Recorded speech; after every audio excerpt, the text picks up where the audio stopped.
So, because of all of that, like we've seen, it's so complex, the whole thing with culture and everything. The reason why I brought that is because look at the face of America. And this is 14 years old. America is a multicultural country. Over 50% of the state of California is composed of minorities. So that's 14 years ago. I'm sure today it's even higher. Over 30% of New York City internally born, right? Internationally born. Approximately 70% of Washington, D.C. is African American. Close to 37% of San Francisco is Asian American, and nearly 70% of Miami is Latino. The reason I'm bringing this statistic is because studies show that the majority of these minorities, when they look for help in mental health, they want help from people who represent their worldviews.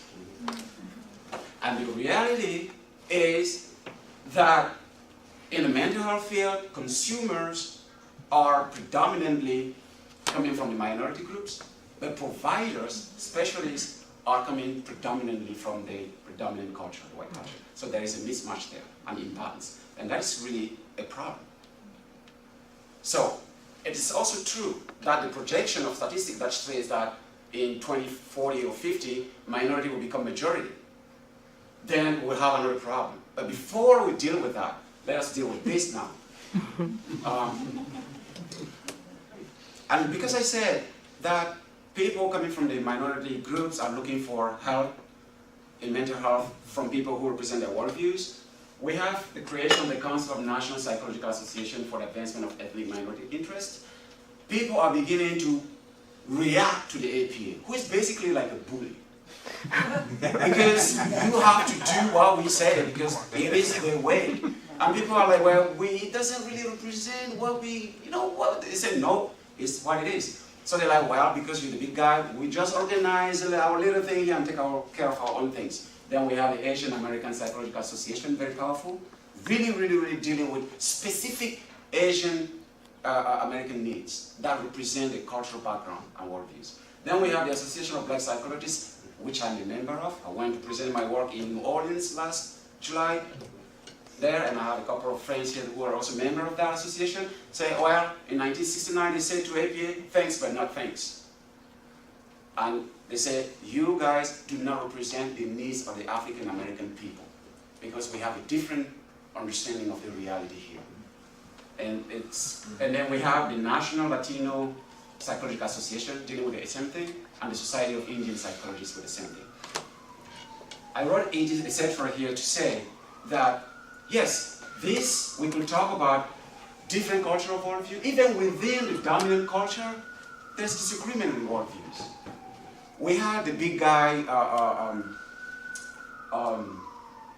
the behaviorism. That was like the big guy saying to philosophy, you know what, no, we can study human behavior like science because we do not believe in metaphysics.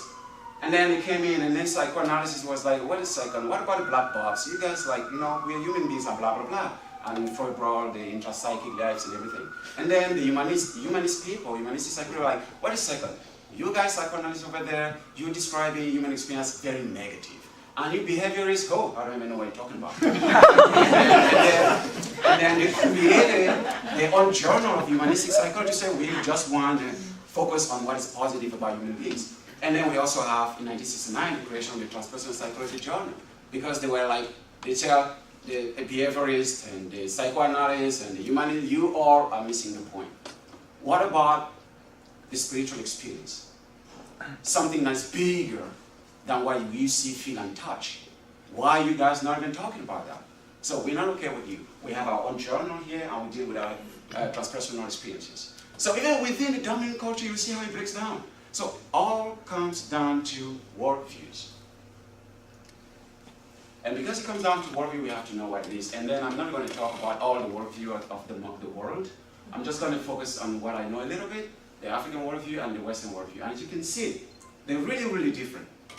One is focusing on the objectification as the only method of study, while the other one say no, spiritual and material are one.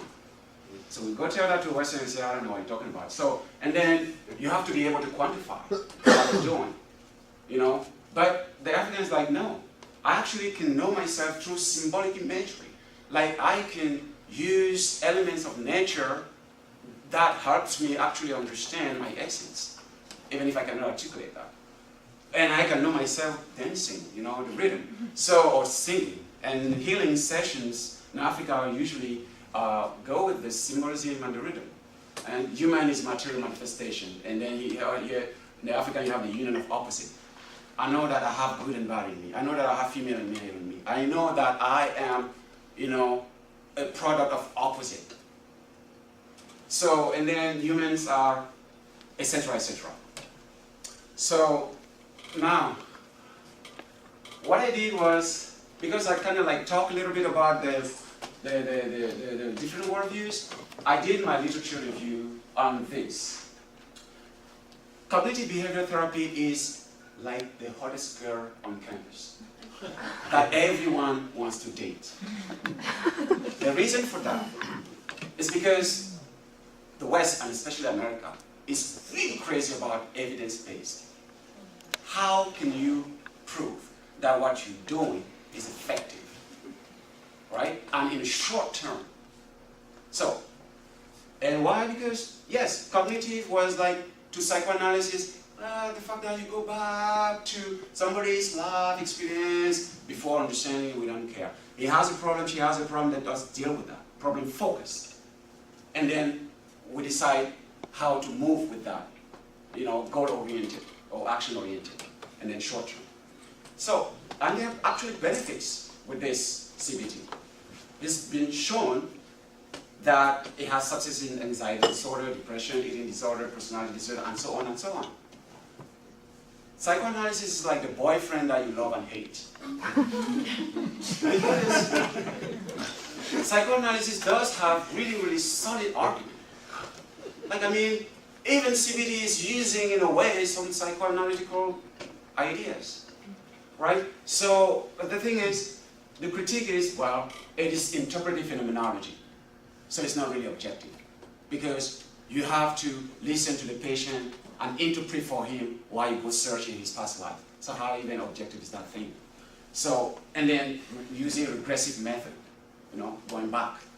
And then it's long term. So it's like expensive and you have to be there forever.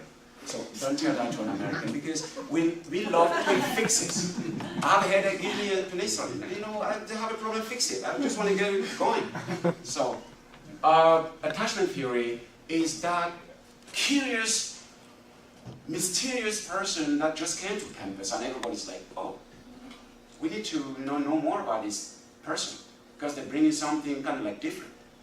So, and I love attachment theory because with its psychoaffective approach, this is very close to the African therapy methods. And attachment theory also is based on experiments, you know, Bowlby and all that. I don't want to spend time because most of us know here what I'm talking about. And the difference is that attachment theory has a progressive method because attachment theory came out of psychoanalysis, and Bowlby really got hit hard by psychoanalysts when he was like, I disagree with this thing.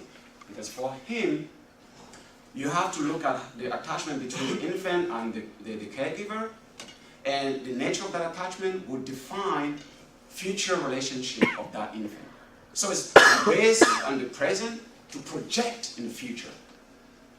And then it's been shown that it's effective with self-image, self-esteem, self-concept, academic performance, and more. So I created the concept, or whatever, but I'll go into that later. Rootedness theory as that theory that actually articulates African therapies. And it's holistic because it combines all of these three previous methods that I talked about. There's no one single way of dealing with mental health or illness in Africa.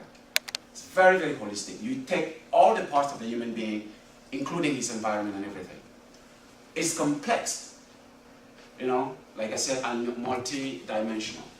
And I'll get deeper when I go further into the presentation. And it's been proven that interrelationships, it's really at the heart of African worldview, which is going towards the other, encouraging social gathering, community living, fostering interpersonal relationship, focusing on parent-child conflict resolution, like I just mentioned in my story, and environment, care for the environment, because that's where we get the medication and everything, and happiness.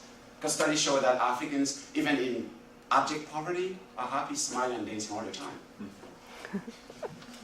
So worldviews of illness. So we have, you can see, biological, social, environment, and the West pathologizes illness, while in the African it's symbolic. I'm sick because there is a message that should be understood. And that's the main difference there. And therapeutic procedure, you see that with the West, there is a symptom, and then they diagnose the symptom, and once you diagnose, they pathologize and label. So I'm a therapist, you come in there, blah, blah, oh, I see this sign, no, you meet the DSM XYZ criteria, so you are schizophrenic, or you are ADHD, or you are, and once I do that and label you, you will carry it with you maybe for the rest of your life. You go look for a job, do you have any mental health? Oh yeah, I was diagnosed, oh, no, I'm not sure. Then how about you sorry for that person? So, and then you become ostracized. They actually plug you out of the society. The other way over there, you have a symptom, the diagnose, they socialize you because there is a combination of sacredness and initiation that comes together and present to your case as a social, communal issue that we should all deal with, because the aim is to bring you back into one of us. So we have, again, African is collectivist and Western is individualist, and you will see the Western worldview, you see the guy, the individual is in the center, and then you have the community, the family, and then you have the community, and then you have the society, and then the whole cosmos. And the way it is viewed is that the whole cosmos shrinks itself into society, that shrinks itself into community, that shrinks itself into family, that shrinks itself into the individual. So the individual becomes the center of the world. And that is too much. I wouldn't want to be in the center of the world. That's too much. That's already sickness in itself. so, and then you have African therapies there where the individual said, no, I am just but one tiny thing in the bigger, wider, cosmos. They serve in Africa trying to expand into assimilating the family values, communal values, society values, and really try to expand. And if you look at this carefully, you'll see that this is not natural, this is natural. Why? Because in the origins, the cosmos, according to science, the Big Bang, was just a small, tiny atom, right? That expanded and broke into pieces and into galaxies and blah, blah, blah, and blah, blah, blah. So the natural functioning is to really expand as opposed to shrink. So it's just natural to, follow the natural order. So, and I call this centripetal, which is coming toward the center. Like the West will have a disparate, data there that they absolutely want to put all into one concept that will say, this is what it is, and say, we can apply that everywhere, because we've nailed this concept. But it's so confusing. But the African is where we go from an image and expand the meanings of that image. It has to do with the signified and the signifier.